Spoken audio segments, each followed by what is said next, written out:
본문의 말씀을 준비하면서 이 말씀을 전해야 되나 말아야 되나 고민을 하게 되는 말씀이었습니다. 찬송을 같이 불러도 입도 안 여시는 분들이 예배 시간에 계신데 이 말씀이 도대체 무슨 의미가 있겠느냐, 그런 분들에게 라는 생각이 든 거예요. 그러나 목사는 여러분들의 길을 즐겁게 해주기 위해서 이 강단에 서 있는 것은 아닙니다. 하나님의 영광을 위해서 성경이 우리에게 말씀하시는 바를 여러분에게 전하는 사람이고, 또 싫든 좋든 간에 우리들의 영혼에 유익한 하나님의 말씀임은 전하는 사람이 바로 강단의 선자의 목표입니다. 또 목적이기도 하고요. 그래서 용기를 내어서 오늘도 이 말씀을 증거합니다. 사람의 삶을 지탱해주는 몇 가지 요소가 있습니다. 예를 들면 건강이라든지 경제적인 어떤 능력이라든지 나를 어떻게 지지해주는 그런 사람이라든지 혹은 믿음이라든지 이런 몇 가지 요소들이 있어야만 우리의 삶이 이 땅에서 지탱이 됩니다. 그렇지 않으면 무너져요. 이렇게 사람의 삶을 지탱해주는 건 요소 중에서 한 가지가 누구나 다 동의하는 것 중에 하나가 건강입니다. 그래서 현대인들이 건강을 지키기 위해서 또 잃어버린 건강을 회복하기 위해서 대단히 노력을 많이 기울이고 있습니다. 건강에 좋다는 식품을 먹습니다. 그래서 건강식품들이 오늘날에 인기가 있습니다. 어떤 분들은 제가 보니까 건강을 지키기 위해서 이른 새벽에, 저는 깜깜한 밤에 랜턴을 켜고 등산을 하러 올라가시는 모습도 보았습니다. 그럼 늘 저는 새벽 예배 가고 부딪히는데 보면 늘 그분이에요. 새벽마다 랜턴을 켜고 여자분이 등산을 올라가는 거예요. 배낭을 하나 메고. 참 건강을 위해서 참 애를 많이 쓰신다 생각을 했습니다. 사람의 건강 못지않게 중요한 것은 교회의 건강입니다. 특별히 믿음의 생활을 교회에 적을 두고 하는 사람에게 있어서 가정의 평강과 개인의 삶의 행복은 내가 다니는 교회가 얼마나 건강한가에 따라서 좌우됩니다. 요즘 제가 여러분들을 통해서 듣는 말씀 중에 하나가 뭐냐면, 목사님, 교회가 건강하지 않으니까 너무 힘들어요. 가정생활이 너무 힘들고 일터에서 생활하는 게 너무 힘들어요 하는 그런 말씀들을 제가 주변에서 종종 듣습니다. 오늘 본문은 예수님께서 교회의 건강을 지탱해주는 한 가지 요소를 우리에게 말씀해 주시는 내용입니다. 어떻게 해야 교회가 건강하느냐는 거죠. 명랑이라는 영화로 이순신 장군이 다시 한번 크게 조명되었지요. 명랑해전 못지않게 중요한 전쟁이 노량해전이었습니다. 그러나 이 전쟁에서 이순신 장군이 전사를 했었죠. 그가 죽으면서 남긴 그 유명한 그 유언이 오늘 우리들에게도 알려져 있습니다. 싸움이 급하니 나의 죽음을 알리지 말라. 나의 죽음을 알리지 말라라는 마지막 말이었습니다. 오늘날 이순신 장군의 흉내를 내면서 일부 그리스도인들이 스스로 자기 자신에게 이렇게 말합니다. 내가 그리스도인인 것을 아무에게도 알리지 말라. 한 학생이 은혜를 받고 열심히 학교에서 전도를 했습니다. 어느 날 반 친구가 그 학생을 자기를 화장실로 데려가더랍니다. 껄렁한 친구였는데 그 친구가 화장실에 데려가서 하는 말이 그겁니다. 사실 나도 교회에 다녀. 엄마 뱃속에서부터 다녔는데 그래서 너보다 내가 교회에 대해서 더 많이 알아. 너처럼 나온 지 얼마 안 되어서 은혜 받은 애들 많이 있는데 그러다가 좀 지나면 다 식으니까 지금 너무 위별 떨지 말아라. 교회 다니는 거 좀 티내지 말고 좀 다녀라. 그렇게 충고하는 것이었습니다. 열심히 전도했던 그 학생이 물었습니다. 왜? 내가 전도하는 게 뭐 잘못됐나? 대답하기를 지금은 특별한 문제가 없지만 너도 사람이니까 실수할 거 아니야. 그러면 하나님의 영광을 가릴 수 있잖아. 열심히 그렇게 전도해놓고 내가 사람들 앞에 실수하면 하나님 욕먹잖아. 그래서 내가 하는 말인데 혹시 나는 나 때문에 하나님 영광을 가리게 될까 봐 내가 교회 다니는 것을 절대로 아무에게도 알리지 않고 다녀. 이렇게 얘기하더랍니다. 이런 류의 사람들은 아침마다 집을 나서기 전에 거울을 보면서 자기 자신에게 스스로 말하는 것이 바로 이 말입니다. 내가 그리스도인인 것을 오늘도 아무에게로 알리지 말자. 오늘 보면 10장 1절에서 4절의 말씀은 예수님께서 12사도를 부르신 내용입니다. 본문의 말씀은 예수님께서 제자들을 부르셨다는 내용을 강조하기 위해서 서두로 말씀하는 것이 아니고 그들의 명단을 쭉 기록하고 나서 그 다음에 뛰어넘어서서 12사도를 다시 세상으로 내보내시는 말씀에 중점이 놓여져 있습니다. 예수님께서는 제자들을, 사람들을 부르셨을 뿐만 아니라 그들을 다시 세상으로 내보내셨습니다. 보내시면서 제자들에게 말씀하시기를 너희가 다 실수가 많은 사람들이니 결코 너희가 그리스도인인 것을, 나의 제자인 것을 아무에게도 알리지 말라, 이렇게 주의를 주지 않으셨습니다. 6절에 7절의 말씀에 의하면 오히려 예수님은 가면서 전파하여 말하라고 하셨습니다. 자신이 그리스도인인 것을, 예수님의 제자인 것을 감추는 것이 아니라 떳떳하게 가서 말하라는 겁니다. 예수님은 이 말씀을 마지막 승천하시기 전에도 여전히 동일하게 제자들에게 말씀하셨습니다. 가서 모든 족속으로 제자를 삼으라고 하셨습니다. 예수님께서는 부르신 오늘 모든 성도들을 향해서, 우리를 향해서도 내가 그리스도인인 것을 말하지 말라, 그렇게 하지 아니하시고 가서 내가 그리스도인인 것을 말하라, 복음을 전하라고 우리에게 말씀하고 계십니다. 아무에게도 자신이 그리스도인인 것을 말하지 않기로 결심한 사람의 마음에 품고 있는 하나의 그 마음이 있는데, 이게 뭐냐면 아무런 부담 없이 편안히 예수님을 믿고 싶은 마음입니다. 이런 사람들의 마음이 꼭 드는 말씀이 하나 있습니다.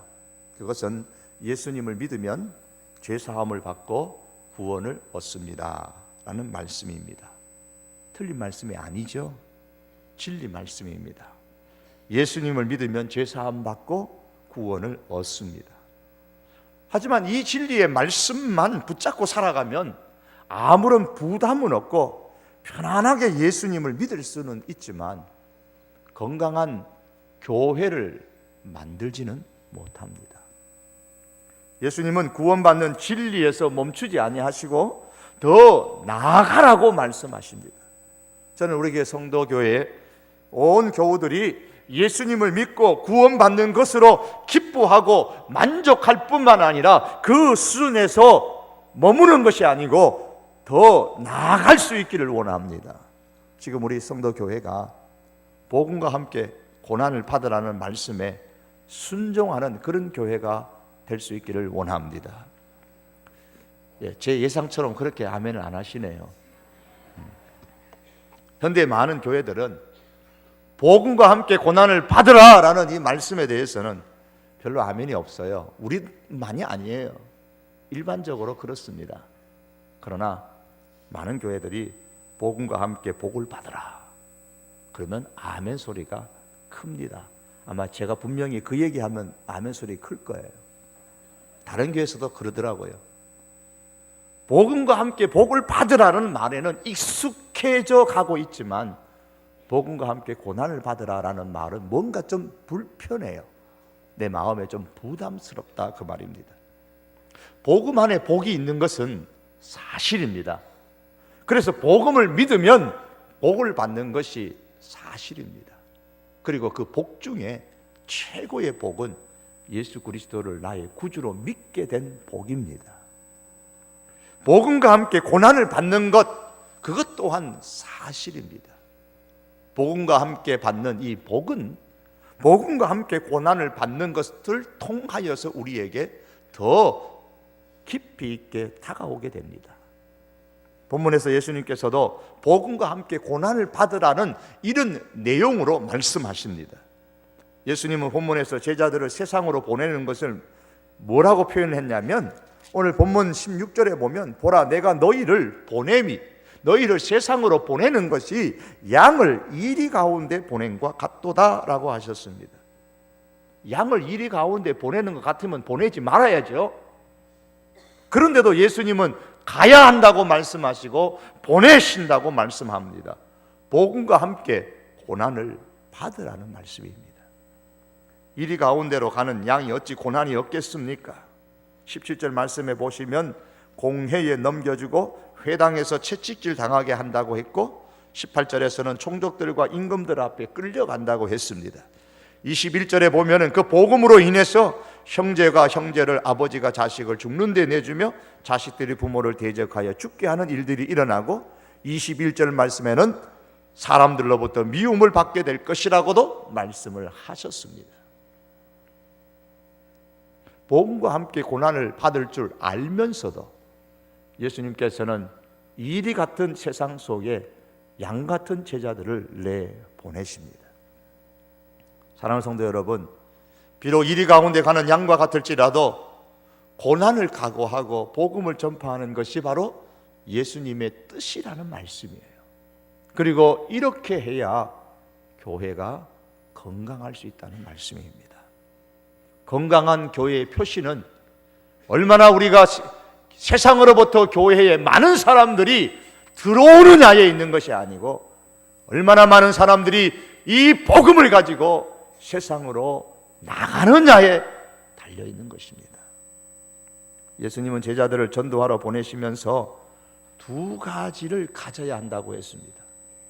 이리 가운데 보내는 양과 같기 때문에 이 두 가지를 꼭 가지고 가라고 말씀합니다. 그 하나가 지혜입니다. 16절의 하반절에 너희는 뱀같이 지혜롭고 라고 하신 거죠. 전도와 관련하여져서 우리가 가져야 될 지혜가 무엇일까요? 예수님은 여기에 대해서 10장 전반에 걸쳐서 말씀을 해주고 있습니다. 그 중에서 몇 가지를 우리가 정리해 보면 이렇습니다. 무엇보다도 먼저 전도의 대상자를 명확하게 하라고 말씀하십니다. 5절에서 6절의 말씀입니다. 제자들을 내보내시면서 하시는 말씀이 이방인의 길로도 가지 말고 사마리아인의 고을에도 들어가지 말고 오히려 이스라엘 집에 잃어버린 양에게로 가라고 하셨습니다. 이방인들도 잃어버린 양이고 사마리아 사람들도 잃어버린 양인데 왜 예수님은 이스라엘 집에 잃어버린 양에게로 가라고 하셨을까요? 지금 예수님의 제자들은 다 이스라엘 사람들입니다. 그리고 예수님도 국적으로 따지면 이스라엘 사람이잖아요. 그래서 그런가? 예수님도 이스라엘 국적이 그렇고 예수님의 제자들도 다 이스라엘 사람이니까 이스라엘 사람에게로 가라고 말씀하신 것일까? 그러나 성경을 더 읽어보면 그렇지 않다는 것은 우리는 금방 압니다. 예수님은 이스라엘 사람에게만 관심 있는 것이 아니라 부활하신 이후에 제자들에게 말씀하시기를 모든 족속으로 제자를 삼으라고 말씀하십니다. 또한 승천하시기 전에 제자들에게 말씀하시기를 예루살렘과 온 유대와 사마리아와 땅 끝까지 이르러 내 증인이 되라고 하셨습니다. 그러나 지금은 이 시점에서는 오직 이스라엘의 잃어버린 양에게로 가라라는 말씀입니다. 이것은 바로 전략적인 전도에 대해서 말씀하시는 것입니다.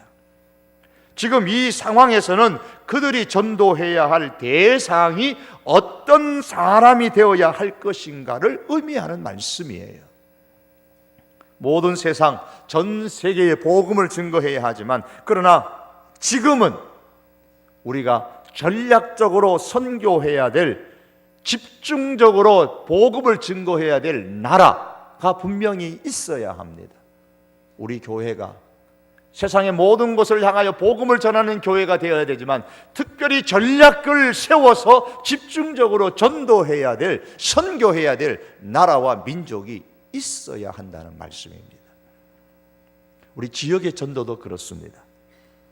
우리는 만나는 사람마다 모르는 사람에게 복음을 증거해야 될 사명이 있지만 그러나 지금 구체적으로 내가 복음을 전하는 사람이 누구인가를 명확하게 전략적으로 대상을 정하는 것이 전도에 있어서 중요하다는 말씀입니다. 우리 교회는 세 가지 모습으로 전도 대상자를 선정해서 전도를 하고 있습니다. 먼저는 아현동 뉴타운 지역인 레미안 푸르지 아파트가 이제 10월부터 입주를 시작하는데 3,885세대입니다. 우리 교회 인근에는 아파트가 별로 없잖아요. 뭐 옆에 몇 개 있습니다만은 이제 다음 달부터 입주가 시작됩니다. 3,885세대면 인구가 몇 명 정도 되는가를 대충 계산해봐도 10,000명은 충분히 넘을 것 같습니다. 그리고 올해 10월뿐만 아니라 내년 5월에도 그리고 내년 가을에도 그 다음 해에도 계속해서 아현과 공덕과 이 만리동 지역에 새로운 입주민들이 들어오게 됩니다. 이 지역을 전도의 대상으로 우리가 삼고 기도하고 있습니다. 이 전도하는 일에, 추수하는 일에 우리 전도하는 동참하는 분들이 참 많았으면 좋겠습니다.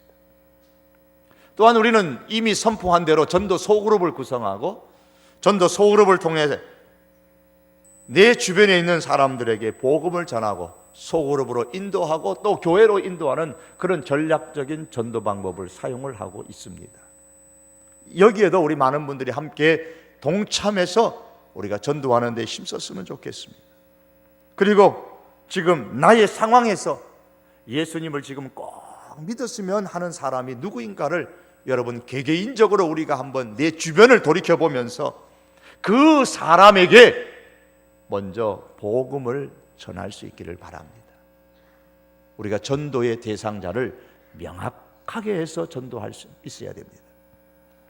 또한 전도할 때는 무엇보다도 내게 있는 것을 사용해서 복음을 전해야 됩니다. 내게 있는 것 사용하셔야 됩니다. 예수님은 제자들에게 8절에서 이렇게 말씀하십니다. 병든 자를 고치며 죽은 자를 살리며 나병 환자를 깨끗하게 하며 귀신을 쫓아내며 너희가 거저 받았으니 거저 주어라. 이 말씀을 보면 아이고, 낙심이 됩니다.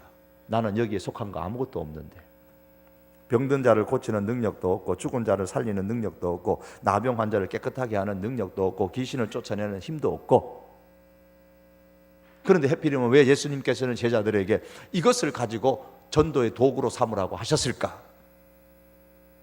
그 이유가 있습니다. 1절의 말씀에 이유가 나옵니다. 예수께서 그의 12 제자를 부르사 더러운 귀신을 쫓아내며 모든 병과 모든 약한 것을 고치는 권능을 주시니라. 왜 예수님께서 제자들에게 이런 것들을 가지고 전도의 도구로 삼으라고 말씀하셨냐면 예수님께서 제자들에게 이 능력을, 권능을 주셨기 때문입니다. 성경을 보시면 귀신을 쫓아내는 것과 병과 약한 것을 고치는 이 권능은 은사입니다. 은사라는 것은 모든 사람에게 동일하게 주어지는 것은 아닙니다. 우리가 이 말씀을 보면서 주여 내게도 더러운 귀신을 쫓아내는 능력을 주시고 내게도 병든 자를 고치는 병 고치는 은사를 주시고 내게도 죽은 자를 살리는 능력을 주시고 나병 환자를 깨끗하게 하는 그런 은사를 주십시오. 여러분 기도하셔서 받는 분도 계시겠지만 그러나 은사라는 것은 성령께서 우리에게 성령의 뜻대로 주시는 겁니다. 그런데 은사에는 이런 은사만 있는 것이 아닙니다. 예수님께서는 제자들에게 이런 은사, 권능의 은사를 주셨기 때문에 너희가 갖고 있는 그 권능의 은사를 사용해서 나가서 복음을 전하는 도구로 삼으라고 말씀하시는 겁니다. 그렇다면 오늘 우리들에게는 내게 주신 주님의 은사가 무엇인가를 우리는 살펴야 되고 내가 받은 그 은사를 활용해서 전도의 도구로 삼아야 됩니다. 때로는 남을 도와주는 긍휼의 은사가 있는 사람은 긍휼을 베품으로써 복음을 전해야 됩니다. 귀신 걸린 사람을 고쳐주어서 건강한 사람으로 만들고 예수님을 믿게 하는 것이나 정말 연약한 사람에게 내게 가진 것으로 나누어주고 긍휼을 베풀고 도와줌으로 통해서 그가 깨닫고 예수님을 믿어 신앙의 사람이 되는 것이나 같은 거예요. 가르치는 은사가 있는 사람은 가르치는 은사로 하나님께서 내게 주신 것이 무엇인가를 생각해 보십시오. 어떤 분들은 침을 놓아주면서 전도를 하고요. 어떤 분들은 상담을 하면서 전도를 하고요. 또 내가 아는 분들 가운데는 왜 학교 선생님이 됐습니까? 제가 학교 선생님이 된 이유는 오직 하나밖에 없습니다. 그거는 어린이들을 전도하기 위해서입니다. 그 사명 하나 가지고 교사가 되어서 열심히 전도합니다. 요즘요, 교실에서 전도 못하게 합니다. 그러다가는 큰일 납니다. 그죠? 우리 선생님들은 아실 거예요. 그런데 이분은 아랑곳하지 않아요. 지금도 교실에서 학생들에게 전도를 해요. 자기 반 학생들한테. 그래서 그분을 통해서 예수님을 믿는 많은 아이들이, 그리고 그 부모님들이 일어나는 것을 봤습니다. 하나님께서 내게 주신 은사, 하나님이 내게 주신 재능이 무엇인가를 우리가 살피고 그것을 복음을 전파하는 도구가 되게 하라는 말씀입니다. 그런데 주의할 것은 그 도구가 내 생계를 위한 것이 아니라면 거저 받았으면 거저 주라고 말씀합니다. 예수님께서 제자들에게 거저 받았으니 거저 주라, 귀신 쫓아내고 병든거 고치는 것, 이런 은사, 나병 환자 고치는 은사, 우리 말에 문둥병자 고치는 은사, 뭐 이런 것 가지고 돈을 벌려고 한다면 제자들이 얼마나 많은 돈을 벌겠어요? 오늘도 이런 것 가지고 돈 벌려고 악용하는 사람들이 가끔 있습니다. 하지만 예수님께서는 그냥 거저 주라고 했습니다. 공짜로 내가 받았으니까, 그 권능을 공짜로 받았으니까 공짜로 주면서 복음을 전하라고 말씀하십니다. 왜냐하면 제자들은 병 고치는 것이나 귀신 쫓아내는 것이 그들의 생업의 주가 아니기 때문에 그런 겁니다. 전도할 때는 전적으로 하나님을 의지하고 복음을 전해야 됩니다. 이것이 9절에서 10절의 말씀이고, 더 나아가서 우리가 전도할 때는 전도의 협력자를 달라고 기도하며 찾아야 됩니다. 전도의 협력자를 찾으셔야 돼요. 11절에서 13절의 말씀에 그 말씀이 나오는데, 제자들을 보내시면서 당부를 하십니다. 어느 성이나 마을에 들어가면 가까이 머물 수 있도록 집과 음식을 제공하는 사람의 집에 머물러 있으라 그랬습니다. 이것은 전도자와 협력할 수 있는 사람을 먼저 확보하라는 것입니다. 이게 중요하다는 겁니다. 요즘은요, 아파트 전도가 얼마나 힘든지 모릅니다. 왜냐하면 문을 못 여니까 문 열었고 들어가면 금방 경비실에 연락이 와가지고 힘듭니다. 그렇죠? 그 문을 열고 들어가는 게 일단 첫 번째인데, 문을 열 수 있는 가장 좋은 것이 어디냐면 그 라인에, 그 아파트 그 라인에 우리 교인이 있으면 제일 좋습니다. 그렇잖아요. 문은 열어줄 수 있잖아요. 같이 전도는 못해도. 거기 협력하는 거예요. 지난 여름에 강원도에 가서 복음을 전하지 않았습니까? 한 5, 60명이 갔는가요? 우리가 머무르는데, 5, 60명의 사람들이 머무르는데 장소가 필요해요. 잠자리가 필요해요. 그래서 협력할 수 있는 교회를 먼저 선정해서 그곳에 머무르면서 우리가 왔다 갔다 하며 전도하지 않았습니까? 하지만 우리는 대체로 가까이에서 우리가 전도하기 때문에 머무를 수 있는 집이나 음식을 필요로 하는 것은 아닙니다. 하지만 전도자에게는 무엇보다도 기도의 동력자가 필요합니다. 우리 전도하시는 분들은 전도하는 자기 자신을 위해서 기도해주는 기도의 동역자들을 만드시기 바랍니다. 또한 전도하시는 분을 위해서 내가 너를 배후해서 기도해 주겠다, 기도의 동역자가 되십시오. 그리고 전도하는 분들은 기도해주는, 나를 위해서 기도해주는 그 기도의 동역자를 위해서 그 가정에 하나님의 평안이 임하도록 기도해 주어야 됩니다. 오늘 12절 말씀에 또 그 집에 들어가면서 평안하기를 빌라고 말씀하셨습니다. 사랑하는 성도 여러분, 우리가 왜 전도해야 합니까? 우리가 전하는 복음에 따라서 사람의 영원한 생명이 좌우되기 때문입니다. 그러므로 우리는 생명을 맡은, 그 사람의 생명을 맡은 심정으로 복음을 증거해야 됩니다. 14절에서 15절 말씀에 너희를 영접하지도 않고 너희 말을 듣지도 아니하거든 그 집에서 성에서 나가 너희 발에 먼지를 떨어버리라. 내가 진실로 너희에게 이르노니 심판날에 소돔과 고모라 땅이 그 성보다 견디기 쉬우리라. 그 집을 향하여서 그냥 욕을 하라는 그런 말씀이 아닙니다. 복음을 받아들이지 아니할 때는 멸망당한 소돔과 고모라 같은 사람이 될 것이기 때문에 안타까워하라는 말씀이죠. 그러므로 우리는 내가 전하는 이 복음에 한 사람의 생명이 왔다 갔다 한다는 그런 심정을 가지고 사람을 살린다는 절박한 심정을 가지고 복음을 전하라는 말씀이에요. 사랑하는 성도 여러분, 또한 우리가 복음을 전할 때는 복음과 함께 고난을 받을 각오를 해야 하지만 그렇다고 일부러 고난을 자처하지는 말아야 됩니다. 우리가 전도하러 갈 때에 전도하는 것이 목적이지 고난받는 것이 목적은 아니지 않습니까? 23절의 말씀 보면 주님이 말씀하시기를 이 동네에서 너희를 핍박하거든 저 동네로 피하라 그렇게 말씀하셨습니다. 핍박을 받으면, 박해를 받으면 피하라 그랬어요. 복음을 전하다가 이 동네에서 박해를 하면 다른 곳으로 피해서 복음을 전하라 그 말씀입니다. 성경은 복음과 함께 고난을 받으라고 말씀합니다. 예수님께서 오늘 본문에서도 그와 같은 일들이 일어날 것이라고 말씀합니다. 그러나 무조건 위험을 자초하여서 핍박을 받는다고 해서 그게 좋은 신앙은 아닙니다. 예수님께서는 제자들을 보내시면서 복음을 전파하라고 하셨지 가서 핍박을 받으라고 말씀하신 것은 아닙니다. 복음을 전하는 그 목적을 이루기 위하여서 핍박을 받는다면 그것은 당연히 받아야 될 것이지만 내가 이 사람에게 꼭 복음을 전해야 되는데 내가 선정한 기도의 전도의 사람인데 이 사람에게 복음을 전할 때에 핍박을 받는다면 당연히 그렇게 해야 되겠지만 핍박을 받는 것이 목적이 되어져서는 아니 된다는 겁니다.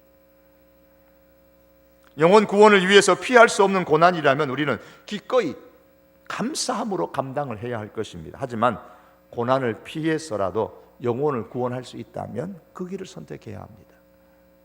예수님께서 십자가를 지셨습니다. 그런데 예수님이 십자가를 지시기 전에 예수님이 선택할 수 있는 다른 여러 길이 있었는데 그 중에 하나인 십자가를 지신 것입니까? 아닙니다. 예수님은 십자가를 지실 때 뭐라고 기도하셨습니까? 주님, 하나님, 이 십자가를 내가 안 지면 안 됩니까? 그렇게 기도하셨잖아요. 그러나 하나님은 십자가 외에 예수님 앞에 다른 길을 주시지를 않으셨습니다. 그러기에 예수님께서는 기꺼이 우리 죄를 위하여 십자가를 지신 것입니다. 그래서 우리는 피할 수 있는 길이 있으면 주님의 말씀처럼 피해야 되지만 피할 수 없는 핍박이라면 우리는 복음을 전하면서 고난 받는 것을 두려워하지 말아야 됩니다. 예수님께서는 이렇게 우리가 전도함에 있어서 이러한 전략적인 지혜가 필요하다고 우리에게 말씀하시고 또한 우리가 전도할 때에 또 한 가지가 필요한데 그것은 순결이라 말씀하십니다. 오늘 16절 하반절에 보면 비둘기같이 순결하라 그랬습니다. 이 순결하라는 말씀은 두 가지로 생각하게 됩니다. 하나는 그리스도인의 입장에서 본질을 잃지 말라는 말씀입니다. 순결이라는 것은 오직 한 가지의 뜻을 두고 마음을 두는 겁니다. 그리스도인의 순결은 오직 그리스도께 우리의 마음을 두는 것이 순결입니다. 성도가 세상에 보냄을 받았는데 세상의 핍박이 무서워가지고 자신의 성도로서 그리스도인으로서의 본질을 잃어버리는 것은 순결을 잃어버리는 겁니다. 우리는 자신의 정체성, 그리스도인으로서의 정체성을 지켜야 합니다. 또한 순결이라는 것은 또 하나의 의미는 깨끗해야 한다는 말입니다. 세상의 사람들이 볼 때에 우리가 전한 복음이 정말인가 거짓인가를 내가 다니는 교회가 바른 교회인가 잘못된 교회인가를 판가름하는 것은 바로 우리들의 삶의 모습입니다. 구원에는 3단계가 있어요. 하나는 의의 단계가 있고 예수님을 믿음으로 구원받은 단계인데 영혼이 깨끗해지는 단계입니다. 그러나 세상의 사람들은 우리의 영혼이 깨끗해지는 것에 대해서는 별 관심이 없습니다. 다음은 성화의 단계입니다. 말씀을 통해서 과거의 더러움이 제거되고 우리의 삶이 깨끗해지는 단계입니다. 삶이 점점 깨끗하게 되는 단계, 이 단계를 세상의 사람들은 관심 깊이 보고 있습니다. 마지막 단계는 영화입니다. 예수님의 모습과 같이 변화되는 단계인데, 영과 육이 영원히 깨끗해지는 상태로 변하는 단계, 이거는 천국에서의 모습이죠. 우리의 신앙의 수준이 첫 번째 단계인 영혼의 깨끗함에서 두 번째 단계인 삶의 깨끗함의 단계로 나아가야만 우리 한국교회가 소망이 있습니다. 복음이 정말 믿음의 가치를 드러내려면, 능력을 드러내려면 영혼의 깨끗함으로 우리가 만족하지 말고 삶의 깨끗함의 단계로 나가야 되는 겁니다. 성도로서 우리가 깨끗하게 살자는 거예요. 깨끗함 속에 능력이 있습니다. 깨끗한 삶을 살 때에 우리의 전한 복음은 능력을 발휘하게 되는 거예요. 복음을 전하는 사람에 대해서 예수님께서는 결론적으로 42절의 하반절에서 이렇게 약속하십니다. 결단코 상을 잃지 아니하리라. 오늘 10장 전체에서 세상으로 제자들을 보내시는 말씀을 주시면서 그 결론을 내리시기를 상을 결단코 잃지 않겠다고 하셨습니다. 말씀을 맺겠습니다. 일본에 유명한 프로 야구 선수가 한 사람 있었습니다. 장군이라는 야구 선수였는데 오래된 사람이죠. 제일동포 출신의 한국 사람입니다. 일본 프로 야구에서 활동을 했던 사람인데 일본 프로 야구의 전설이라고 하는 사람입니다. 그런데 일본에 귀화하지 않고 제일동포로 한국 사람으로 한국 이름을 가지고 좋은 성적을 내는 것에 대해서 일본인들이 매우 불쾌했습니다. 싫어했습니다. 어느 날 야구 시합에서 타석에 섰는데 보통 마음에 들지 않는 사람이 타석에 서면 어떡하죠? 막 야유를 보내잖아요. 관중석의 관중들이 이 장원 선수에게 야유를 보내기를 시작했습니다. 조센진 가라, 조센진 가라. 이런 야유가 관중들을 선동하게 됐습니다. 뭐 그들만 그러겠습니까? 거꾸로 말해서 다른 나라 사람이 우리나라 와서 또 그래도 역시 마찬가지예요. 다른 팀이 와서 그래도 그러잖아요. 그러니까 온 관중이 한 목소리로 장원 선수에게 조센진 가라, 조센진 가라 그렇게 외치게 됩니다. 이 장원 선수가 타석에서 물러나와가지고 다시 야유가 끝나기를 이제 기다렸습니다. 대기석에서 기다렸습니다. 야유가 끝나고 조용해지니까 장원 선수가 관중석을 향해서 소리를 쳤습니다. 그래, 나 조센징이다.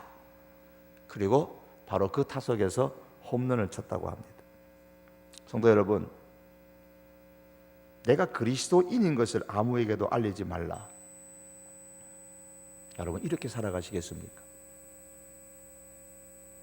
주께서 우리를 불러주셨는데, 주님께서 우리를 주님의 사람으로 부르셨는데 우리가 누구의 사람으로 살겠습니까? 아니면 주님께서 말씀하신 것처럼 우리가 부르심을 받았다면 가라고 말씀하신 대로 보내심을 받은 사람으로서 내가 그리스도인인 것을 드러내고 복음을 전하면서 사시겠습니까? 본문 뒤에 나오는 마태복음 10장 32절에서 33절은 말씀합니다. 누구든지 사람 앞에서 나를 시인하면 나도 하늘에 계신 내 아버지 앞에서 그를 시인할 것이요, 누구든지 사람 앞에서 나를 부인하면 나도 하늘에 계신 내 아버지 앞에서 그를 부인하리라. 예수님은 분명히 말씀하십니다. 사람 앞에서 나 예수님을 시인하면, 인정하면 예수님께서도 하나님 앞에서 나를 시인하시겠다고 말씀하셨습니다. 여러분, 하나님 앞에서 우리가 인정을 받아야 되지 않겠습니까? 예수님께서 하나님 앞에서 나를 보시면서 이 사람은 주님의 사람이라고 그렇게 말씀해야 되지 않겠습니까? 예수님께서 우리를 하나님 앞에서 시인하신다면 우리의 인생은 마치 홈런을 치는 것과 같을 것이고 우리의 교회는 건강한 교회가 될 것입니다. 사랑하는 성도 여러분, 말로 예수님을 사람들 앞에서 우리는 시인하고 전파하십시다. 말로 예수님을 사람들 앞에서 그렇게 증거하십시다. 그리고 더 나아가서 깨끗한 삶으로 예수님을 사람들 앞에서 시인하십시다. 그래서 하나님께서 인정하시는 그런 건강한 교회가 되고 하나님께서 인정하시는 인생의 홈런을 칠 수 있는 그런 하나님의 백성들이 될 수 있기를 주님의 이름으로 축복합니다. 기도하시겠습니다. 하나님, 이 땅에 교회를 세우신 목적은 이 땅에 수많은 사람들이 하나님을 예배하도록 하기 위한 것인 줄 압니다. 예수님을 모르고 어찌 하나님을 예배할 수 있겠습니까? 지금도 하나님을 예배하지 않는 수많은 사람들이 이 땅에 있습니다. 주여, 저들이 하나님을 예배하는 그날이 올 때까지 주여, 우리 교회가 끊임없이 예수 그리스도를 증거하는 건강한 교회가 되게 하여 주시옵소서. 주님, 우리가 건강한 교회를 만들어 우리의 삶이 또한 건강하게 되게 축복하여 주시옵소서. 교회가 평안하고 안정적이며 이로 통하여서 우리의 삶이 또한 안정적이고 평안할 수 있도록 도와주시기를 원합니다. 주여, 우리가 이 복음 전하는 것 때문에 혹 어쩔 수 없이 당하는 고난이 있다 할지라도 주여, 우리가 두려워하지 않고 겁내지 않게 하시고 하나님, 복음 안에 복음으로 말미암아 살아가는 우리 주의 귀한 성도들 함께 되게 해 주옵소서. 예수님의 이름으로 기도하옵나이다. 아멘.